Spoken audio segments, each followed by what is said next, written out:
Sunday afternoon, this is Rubbin Minds. Welcome. My name is Ebuka Buchendo. Thanks a lot for joining us. Politics is still having the news, of course, across the country. There's way too much happening, and a lot of political parties are making a lot of noise. I think chief of which is probably the PDP. The presidential primaries held last Saturday/Sunday. We did talk about it last Sunday with former Vice President Atiku Abubakar emerging as the party's candidate. But in the last week, we did hear whispers and then a confirmation from the head of the Atiku Abubakar Presidential Campaign Organization, which is Otumba Gbenga Daniel, saying that the former governor of Anambra State, Mr. Peter Obi, has been selected as the running mate of the PDP flag bearer. So much has happened in the last week, and we're going to try and look into that. I have here with me Fola Daniel and Bola Dale Adekoya. Thanks for being here today. It's a pleasure. It's been a very interesting week. The APC, of course, last week pretty much had a referendum, if I would use that word, confirming President Buhari as their candidate, I beg your pardon. And then the PDP, of course, picked Atiku Abubakar. Then so many names started flying around with who the running mates would be for the PDP candidates. So many names, especially from the southeast, came up, and I think one or two from the southwest. But we hear now that the former governor has been picked. How do you feel about that? Do you think it was a great move? How do you think the APC would receive that as well? I think that he tried to be strategic in selecting Peter Obi. If you know what's been going on social media, people think that Peter Obi would make a great president, especially when he spoke on the platform and he talked about how he was very frugal with the resources of Anambra State. So people think that having that kind of person in the presidency will make a lot of sense. However, the challenge is, I'm not sure it went down well in South and Southeast, because some people just didn't like the fact that it was Peter Obi. He wasn't a conventional politician when he was governor of Anambra. Some people just didn't like him. He wasn't throwing parties. He wasn't this kind of person that hosts everybody in government house. So he had issues with some people. That might be resolved, maybe, maybe not. But I think that if we're looking at his competence, I think it's a good choice. Yeah. And considering the fact that he thinks that, Atiku thinks that he has a hold in the north, and he's trying to sweep the southeast and south-south. If he can do that, good luck to him. Yeah. I mean, going from what he said now, we did see in the news yesterday and this morning as well that leaders in the southeast, comprising of governors, deputy senate president, and some other key party members of the PDP in the southeast held a meeting, and not a lot of them are happy with the choice of Peter Obi as the vice presidential candidate. They say they were not consulted before this was done. And former Vice President Atiku does have a reputation of being a deal maker. How did this go wrong, or has it gone wrong if it has? Well, let me start by saying that I do not believe that it has gone wrong. I believe there is more of a miscommunication between them. In the political scene, it is expected that some people might have a particular interest in some candidate than the other.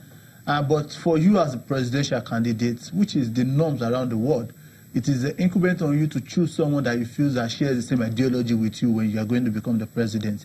And if you look at someone like Atiku Abubakar, for over the past few months now, his campaign message has always been based on two things. One, inclusiveness, and secondly, a prudence in government. And if you look at the inclusiveness now, some people share the ideology that probably should have chosen from the southwest as well, to counter the permutation of having Oshibajo, who is the vice president of Buhari. However, I think Atiku has been able to, with his message of inclusiveness now across the geopolitical zones, choosing from the southeast, he has been able to concretize his promise that he's going to see all regions as one. He's going to ensure that every individual, every part of Nigeria. But was that the right candidate to choose? Because the debate is Peter Obi is pretty much a new member of the party, and like he said, most people in the party are not necessarily comfortable with him. We have people like this former Senate president.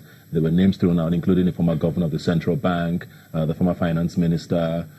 Was he the right person from the southeast? Yeah, now, like I said, if you want to choose a running mate, it must be someone that shares your ideology about governance. If you look at from the list of individuals that were drawn up, we saw a lot of individuals, and Our former president, Olusegun Obasanjo, also said that if you want to choose, that the government, the new government, should be a government that understands the economy very well, because that has been the major, the major issue now. And secondly, as well, you have to cut down cost of governance. It has been a recurring decimal, and a lot of people have been shouting. I'm also an advocate of cutting down the expenses in government. If you look at the administration that was led by Peter Obi in Anambra State, to a large extent, there was absolute prudence in government. And if you're having him as a vice president, that means that you have someone that shares that same ideology with you. You have someone that will come and start giving you crazy bills and unnecessary financial responsibilities. So to a large extent, I think both of them, they think majorly, and part of their ideology and the promise and the plan of Atiku Abubakar towards 2019.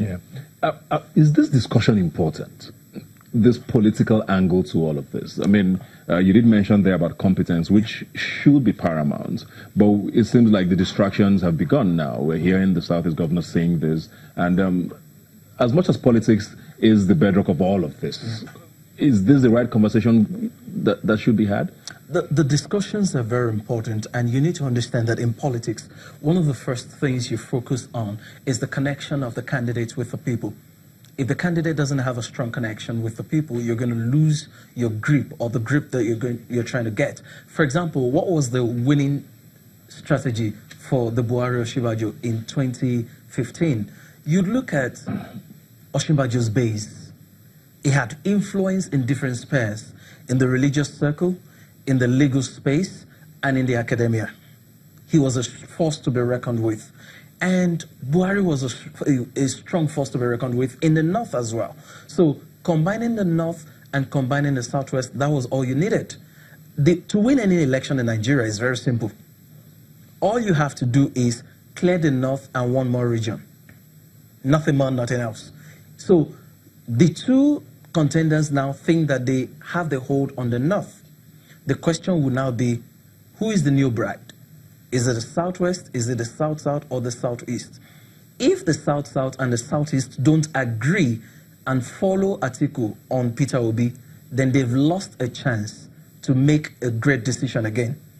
Then southwest becomes the decider of that election. However, the competence of the person should be more important than the affiliations of that person. It's sad that we've always focused more on where this person is from, whose son is he, what name does he bear, what tribe is he from. And that's why we keep bringing out people just because they're from south, south, southwest, southeast, not whatever. And we're not looking at, can they deliver on this job? For example, we're not asking our presidential candidates, what's your vision? We're not asking them, what are you going to do for Nigeria in the next 4 years? I want to see a president that will give us free education because I believe we can afford it. I want to see a Nigeria. Political conversations, yeah. Yeah, these are the things that we should be talking about.